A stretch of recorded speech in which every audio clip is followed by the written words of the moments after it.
ಚಳಿಗಾಲದ ಅಧಿವೇಶನ ಪ್ರಾರಂಭ ಆಗಿ 7ನೇ ದಿನಕ್ಕೆ ಕಾಲಿಟ್ಟಿದೆ.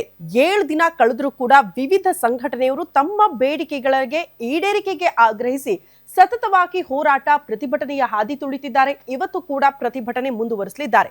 ಸರ್ಕಾರಿ ಪದವಿ ಪೂರ್ವ ಕಾಲೇಜಿನ ಅತಿಥಿ ಉಪನ್ಯಾಸಕರ ಸಂಘಟನೆ ಕೂಡ ಇವತ್ತು ಹೋರಾಟ ಮಾಡಲಿದ್ದು, ಅಖಿಲ ಕರ್ನಾಟಕ ಹಡಪದ ಅಪ್ಪಣ್ಣ ಸಮಾಜ ಸೇವಾ ಸಂಘ ಕೂಡ ತಮ್ಮ ಬೇಡಿಕೆಗೆ ಈಡೇರಿಕೆಗೆ ಆಗ್ರಹಿಸಿ ಇವತ್ತು ಪ್ರತಿಭಟನೆ ನಡೆಸಲಿದ್ದಾರೆ.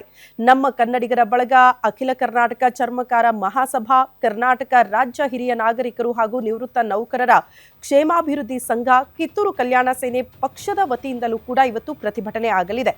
ಅದರ ಜೊತೆಗೆ ಕರವೇ ಖಾನಾಪುರ ತಾಲೂಕು ಘಟಕ, ಬಿಡಿ ತಾಲೂಕು ರಚನಾ ಸಮಿತಿ ಕೂಡ ಹೋರಾಟ ಮಾಡಲಿದ್ದು, ಗೃಹ ರಕ್ಷಕರ ಪೋಷಕರ ಹಕ್ಕು ಸಂರಕ್ಷಣಾ ಸಮಿತಿ ಕೂಡ ಇವತ್ತು ಪ್ರತಿಭಟನೆ ನಡೆಸೋದಕ್ಕೆ ನಿರ್ಧಾರ ಮಾಡಿದ್ದಾರೆ.